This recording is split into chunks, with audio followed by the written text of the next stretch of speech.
पिछले 18 मंथ्स में Indian IT sector में कुछ ऐसा हुआ है जो बहुत कम लोग एक्सपेक्ट कर रहे थे। निफ्टी आईटी इंडेक्स अपने 52 वीक हाई से ऑलमोस्ट 35% नीचे आ गया है। टीसीएस 38% गिरा है, इन्फोसिस 30% से ज़्यादा गिरा है, विप्रो, एचसीएल टेक सब ने सिग्निफिकेंट करेक्शन देखा है। और सिर्फ स्टॉक प्राइसेस नहीं गिरे, क्वार्टरली रिजल्ट्स में भी रेवेन्यू ग्रोथ स्लो हुआ है। हायरिंग फ्रीज हुई है, डील क्लोजर्स डिले हुए हैं और लेऑफ्स भी हुए हैं। और मीडिया ने इसको एक नैरेटिव में पैक कर दिया। इकोनॉमिक टाइम्स ने लिखा, IT sector faces existential threat from AI. हर जगह इसी टाइप की स्टोरी थी। एआई आ रहा है, जॉब्स जाएंगे, इंडियन आईटी का मॉडल आउटडेटेड हो गया है। और ये नैरेटिव इसलिए इतना पावरफुल बन गया क्योंकि सरफेस पे यही सच लगता है। कंपनीज ने लेऑफ्स अनाउंस किए हैं, फ्रेशर्स की ज्वाइनिंग डिले हुई है, डील साइजेस छोटी होने लगी हैं। और अगर आप सिर्फ हेडलाइंस पढ़ रहे हैं तो आपका डर भी ऑब्वियस है। तो इसी कॉन्टेक्स्ट में आज के वीडियो में हम तीन चीजें कवर करेंगे। पहली, एआई का इंडियन आईटी पे एक्चुअल इम्पैक्ट क्या है। दूसरी, मैं तीन स्पेसिफिक स्टॉक्स आपके साथ डिस्कस करूंगी जो इस पूरे क्रैश में फंडामेंटली अनब्रोकन रहे हैं। एक लार्ज कैप, एक मिड कैप और एक हिडन जेम जो 2024 में ही लिस्ट हुआ है। और तीसरी, मैं अपनी पर्सनल एलोकेशन स्ट्रैटेजी भी यहाँ पे शेयर करूंगी कि मैं खुद इन स्टॉक्स में कैसे और कितना एलोकेट कर रही हूँ। तो चलिए वीडियो को शुरू करते हैं। हाय, मैं हूँ doctor Priyanka. I am a stock market mentor, a full time trader and investor in Indian markets. Video शुरू करते हैं एक सवाल से। अगर इंडियन आईटी सच में खत्म हो रहा होता तो क्या दुनिया की सबसे बड़ी सेमीकंडक्टर कंपनी किसी इंडियन कंपनी के साथ टाई अप करती? क्या एक $61 की एआई जायंट एक सिंकिंग इंडियन आईटी कंपनी को अपना इम्प्लीमेंटेशन पार्टनर बनाती? एएमडी यानी एडवांस्ड माइक्रो डिवाइसेस ने टीसीएस के साथ स्ट्रैटेजिक पार्टनरशिप की है। एंथ्रोपिक, जिस कंपनी की वैल्यू आज $61 बिलियन से ज्यादा है, उसने इन्फोसिस को चूज किया। ये एक नहीं, दो अलग अलग सिग्नल्स हैं। और ये तब हो रहा है जब इंडियन आईटी इंडेक्स अपने 52 वीक हाई से ऑलमोस्ट 35 से 40% नीचे। तो फिर ये कॉन्ट्राडिक्शन क्यों है? मार्केट कह रहा है आईटी खत्म, लेकिन दुनिया के top AI companies Indian IT के साथ डील साइन कर रहे हैं। ये इसलिए है क्योंकि लोग यहाँ एक फंडामेंटल गलती कर रहे हैं। वो इंडियन आईटी को सॉफ्टवेयर कंपनी समझ रहे हैं। ये एक सीरियस मिसअंडरस्टैंडिंग है जो आपके पोर्टफोलियो को नुकसान पहुंचा सकती है। सोचिए, अडोब एक सॉफ्टवेयर कंपनी है, माइक्रोसॉफ्ट एक सॉफ्टवेयर कंपनी है, लेकिन टीसीएस, इन्फोसिस, विप्रो ये सर्विस मैनेजमेंट कंपनीज हैं। इनका काम है दुनिया की सबसे बड़ी बैंक्स, हॉस्पिटल और इंश्योरेंस कंपनीज के टेक्नोलॉजी इंफ्रास्ट्रक्चर को चलाना, मेंटेन करना और अपग्रेड करना। एक बार आपको ये डिस्टिंक्शन क्लियर हो जाए, फिर एआई वाला डर ऑटोमेटिकली कम हो जाता है। इसे एक एग्जाम्पल से समझते हैं। देखिए, सिटी ग्रुप एक अमेरिकन बैंकिंग जाइंट है। मिलियंस ऑफ कस्टमर्स हैं उनके पास और बिलियंस ऑफ ट्रांजैक्शंस डेली होते हैं। उनका पुराना बैंकिंग सॉफ्टवेयर जो डिकेड्स से चल रहा है, उसे मॉडर्नाइज करना है। अब यहाँ एक प्रैक्टिकल प्रॉब्लम आती है। बैंकिंग सॉफ्टवेयर में एक भी घंटे का आउटेज मतलब लैक्स ऑफ ट्रांजैक्शंस का रुक जाना। तो क्या सिटी ग्रुप ये काम एआई को अकेले करवा सकता है? नहीं, क्योंकि जब कुछ गलत हो तो किसी को लीगली अकाउंटेबल होना पड़ेगा, कॉन्ट्रैक्ट साइन करना होगा, रेगुलेटरी कंप्लायंस इंश्योर करना होगा। यही काम टीसीएस करता है। टीसीएस वो एंटिटी है जो साइन करता है कि हाँ, हम ये सिस्टम मेंटेन करेंगे, हम रिस्पॉन्सिबल हैं। एआई एक टूल है जो टीसीएस यूज करता है। तो समझिए इस बात को, एआई टीसीएस की जगह नहीं ले सकता। अगर एआई की वजह से टीसीएस को 1000 इंजीनियर्स की जगह 300 इंजीनियर्स चाहिए तो टीसीएस के मार्जिन्स एक्चुअली इम्प्रूव होंगी। रेवेन्यू थोड़ा स्लो हो सकता है, लेकिन नेट प्रॉफिट मार्जिन्स ऊपर जाएंगे। तो ये नैरेटिव कि एआई टीसीएस को मार देगा, ये सीधा उल्टा है। एआई टीसीएस की प्रॉफिटेबिलिटी इंप्रूव कर सकता है। और जब ऐसी पार्टनरशिप्स होती हैं जैसे एएमडी, टीसीएस, इन्फोसिस, एंथ्रोपिक, तो कंपनीज एक्चुअल में डाइंग नहीं होती। जब दुनिया के टॉप एआई फर्म्स उनसे डील करती हैं, ये सिग्नल है कि इंडियन आईटी इस एआई ट्रांजिशन में पार्टनर है, कोई विक्टिम नहीं। अब इसी कॉन्टेक्स्ट में इंडियन आईटी कैसा प्ले आउट कर रहा है for the last few months वो समझते हैं। इंडियन आईटी इंडेक्स अपने पीक से अप्रॉक्सीमेटली 30 to 38% नीचे है। सोचिए, अगर इंडेक्स वापस अपने प्रीवियस हाई पे जाता है, जो हिस्टोरिकली हमेशा हुआ ही है, तो सिर्फ इंडेक्स लेवल पे अप्रॉक्सीमेटली 45 से 50% का रिटर्न पॉसिबल है, सिर्फ वापस प्रीवियस हाई पे जाने से। अब एक हिस्टोरिकल पैरेलल देखते हैं। 1999-2000 का dot com crash, American tech index 85% गिर गया था उस टाइम पे। और फिर भी अगर आपने उस क्रैश के पीक पे भी होल्ड किया होता, तो आज S&P 500 से काफ़ी ज़्यादा रिटर्न्स उसमें आप एक्युमुलेट कर चुके होते, क्योंकि टेक्नोलॉजी ने इकोनॉमीज को फंडामेंटली हरदम रीशेप किया है। तब भी किया था पास्ट में और आज भी कर रही है। अभी हम अनसर्टेनिटी के उसी दौर में हैं, और ये वही टाइम होता है जब long term investors positions build करते हैं, क्योंकि जब सर्टेनिटी आती है किसी इंडेक्स में या किसी स्टॉक में या किसी सेक्टर में, तब सबको पता चल जाता है कि सेक्टर ठीक ठाक है, तब प्राइस ऑलरेडी 20 से 40% तक ऊपर जा चुके होते हैं। याद रखिए, अपॉर्चुनिटी अनसर्टेनिटी में मिलती है, और इस वक्त अनसर्टेनिटी अवेलेबल है IT इंडेक्स में।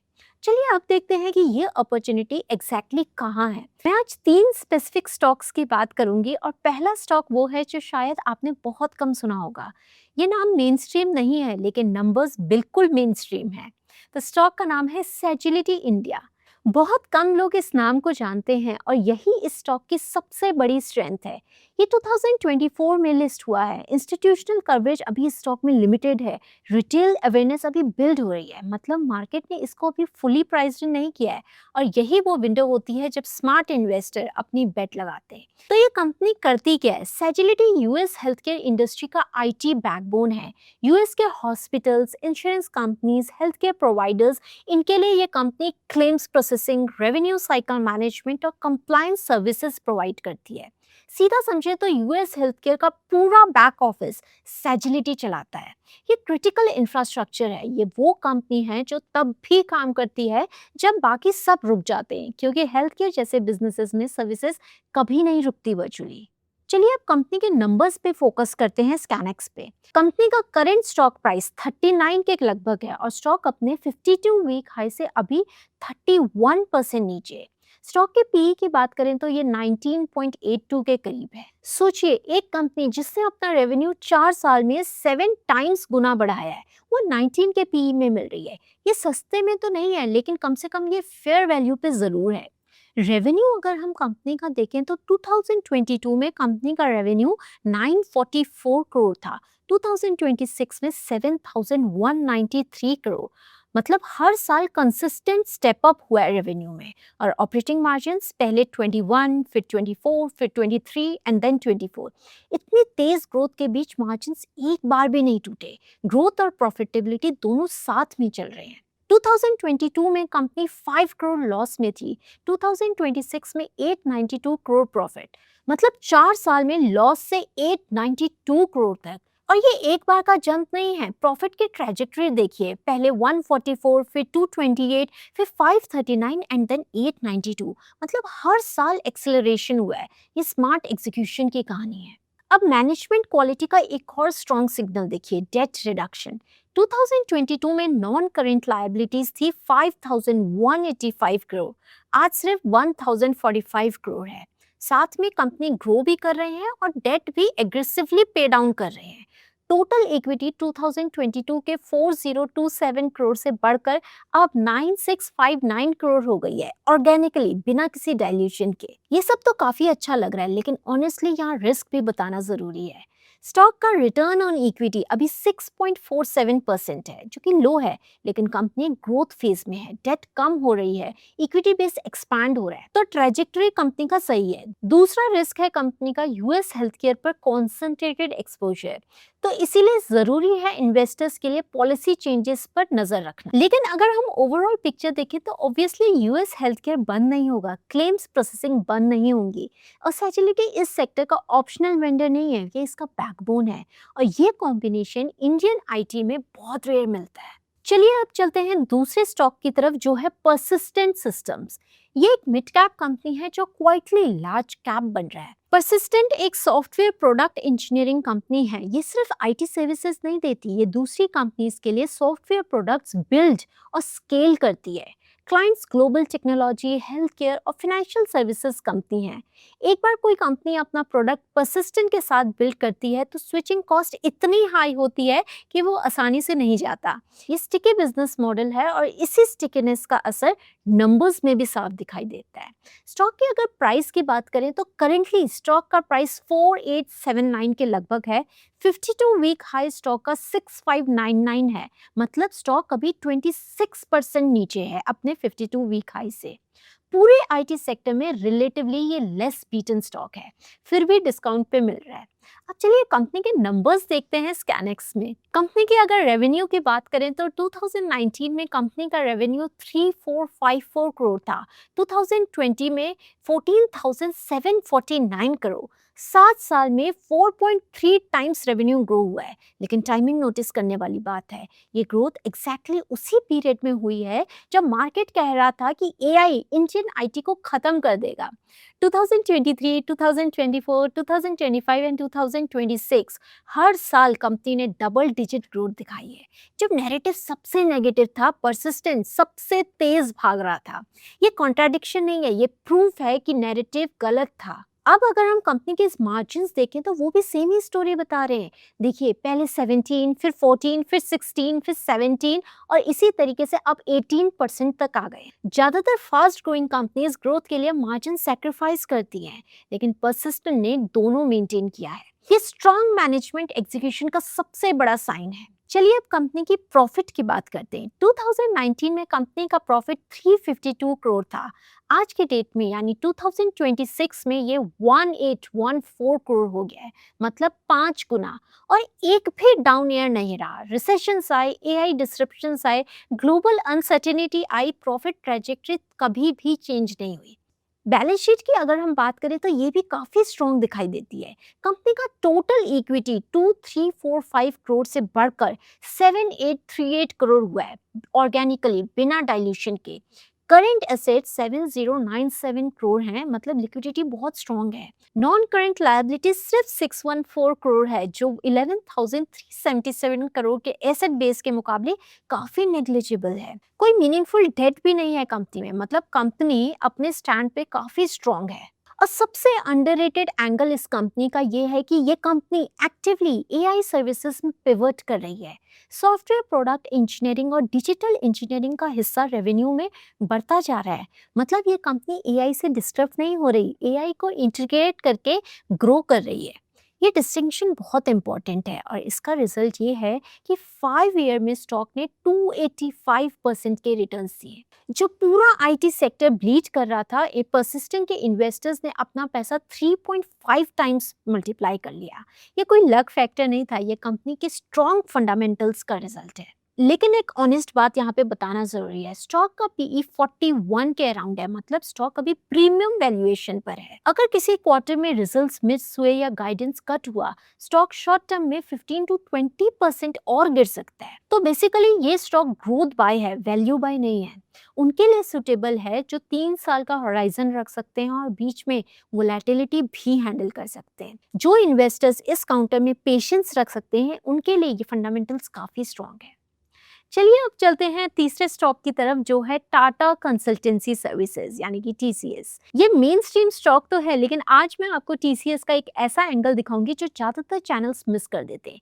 टीसीएस दुनिया की सबसे बड़ी आईटी सर्विसेज कंपनीज में से एक है। 150 से ज्यादा कंट्रीज में ऑपरेशंस, 6 लाख से ज्यादा एम्प्लॉयज। ये कंपनी दुनिया के टॉप बैंक्स, इंश्योरेंस फर्म्स और रिटेलर्स का टेक्नोलॉजी इंफ्रास्ट्रक्चर मैनेज करती है। Long term contracts, high switching cost, predictable revenue, ये मॉडल एक बार समझ आए तो फिर एआई डिसरप्शन का डर ऑटोमेटिकली खत्म हो जाता है। चलिए अब कंपनी के वैल्यूएशंस पर आते हैं, यहाँ असली अपॉर्चुनिटी है। टीसीएस इस वक्त अपने 52 वीक हाई 3538 से लगभग 38% का करेक्शन दे चुका है। करेंट प्राइस स्टॉक का 2145 है, लेकिन प्राइस से ज्यादा इंपॉर्टेंट है पीई रेशियो, जो सिर्फ 15.62 टाइम्स है। टीसीएस हिस्टोरिकली 25 से 30 गुना अर्निंग्स पे ट्रेड करता है। आज वो 15.62 पीई पे मिल रहा है, मतलब मार्केट ने इंडिया के सबसे रिलायबल आईटी कंपनी को हेवीली डिस्काउंट कर दिया है, बिना एक भी फंडामेंटल के चेंज हुए। ये ओवर रिएक्शन है और ओवर रिएक्शंस में अपॉर्चुनिटी होती है। अब अगर स्टॉक की डिविडेंड यील्ड की बात करें तो ये 5.15% है, मतलब सिर्फ डिविडेंड से एफडी से ज्यादा रिटर्न मिल रहा है। कैपिटल एप्रिसिएशन उसके ऊपर है।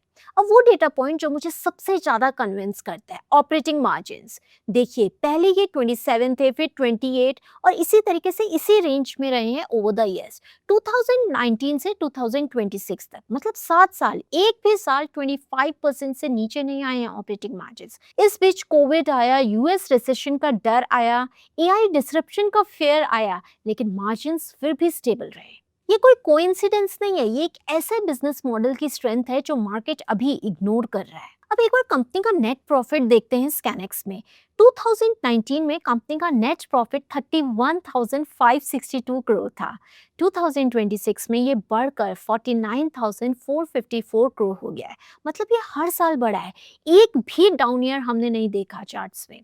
आरओई 45.59%, इंडिया में बहुत कम कंपनीज इतना कंसिस्टेंटली डिलीवर करती है। तो बेसिकली पर्सनली अगर पूछें तो टीसीएस मेरे लिए इस वीडियो का एंकर पिक है। जब कोई कहता है इंडियन आईटी टूट रहा है, ये 7 साल का डेटा देखना चाहिए हमें। मार्जिन्स नहीं टूटे, प्रॉफिट्स नहीं गिरे, सिर्फ स्टॉक प्राइसेस गिरे, और वो अपॉर्चुनिटी है थ्रेट नहीं। तो अगर इंडियन स्टॉक्स में किसी इन्वेस्टर को अभी एंट्री लेनी होगी तो उसकी एंट्री स्ट्रैटेजी क्या होनी चाहिए? स्ट्रैटेजी ये होनी चाहिए कि आपको एक स्टैगर्ड एसआईपी अप्रोच रखनी चाहिए, मतलब धीरे धीरे इंडियन आईटी स्टॉक्स को एक्युमुलेट करना चाहिए लोअर प्राइसेस पे। आज मैंने आपके साथ 3 आईटी स्टॉक्स डिस्कस किए हैं और तीनों की अलग अलग स्टोरी थी, लेकिन एक कॉमन थ्रेड था। अब चलिए तीनों स्टॉक्स को एक बार समराइज करते हैं। टीसीएस जो कि लार्ज कैप एंकर है, इसका पीई सिर्फ 15.62 है, आरओई 45%, 7 साल की अनब्रोकन मार्जिन स्टेबिलिटी हमें दिख रही है। ये कोर होल्डिंग हो सकता है स्टेबिलिटी और डिविडेंड दोनों के साथ। दूसरा स्टॉक जो हमने डिस्कस किया था वो है परसिस्टेंट। ये एक मिड कैप कंपाउंडर है। 7 साल में प्रॉफिट 5 टाइम्स हुआ है, रेवेन्यू 4.3 टाइम्स, और एआई के बीच भी ग्रोथ नहीं रुकी है। पीई स्टॉक का थोड़ा प्रीमियम है 41 टाइम्स में, लेकिन जब फंडामेंटल्स इतने स्ट्रांग हो तो प्रीमियम जस्टिफाई होता है। सेजिलिटी हमारा थर्ड स्टॉक एक हिडन जेम है। इसका पीई अभी 19 के आसपास है, revenue over the year 7.6 times हुआ है। कंपनी लॉस से निकलकर प्रॉफिट तक आई है 4 साल में। और सबसे खास बात है स्टॉक की कि अभी ये स्टॉक इतना वाइड स्प्रेड नहीं है, इंस्टीट्यूशनल कवरेज अभी बिल्ड हो रही है। अब बात करते हैं मेरी पर्सनल एलोकेशन स्ट्रैटेजी की। अगर मैं इन 3 स्टॉक्स में इन्वेस्ट करती तो टीसीएस में 50%, क्योंकि ये मुझे स्टेबिलिटी और डिविडेंड दोनों दे रहा है। परसिस्टेंट में 30% ग्रोथ के लिए पेशेंस के साथ। सेजिलिटी में 20%, ये पोजीशन अभी छोटी है, लेकिन जैसे ही आरओई इंप्रूव होगी और इंस्टीट्यूशनल कवरेज बढ़ेगा, इसमें पोजीशन बढ़ाई जा सकती है। ये मेरी स्ट्रैटेजी है। आपके रिस्क एपेटाइट और हॉराइजन अलग हो सकता है, अपने हिसाब से आप डिसाइड कर सकते हैं। और एक लास्ट बात उन इन्वेस्टर्स के लिए जो सर्टेनिटी का वेट कर रहे हैं।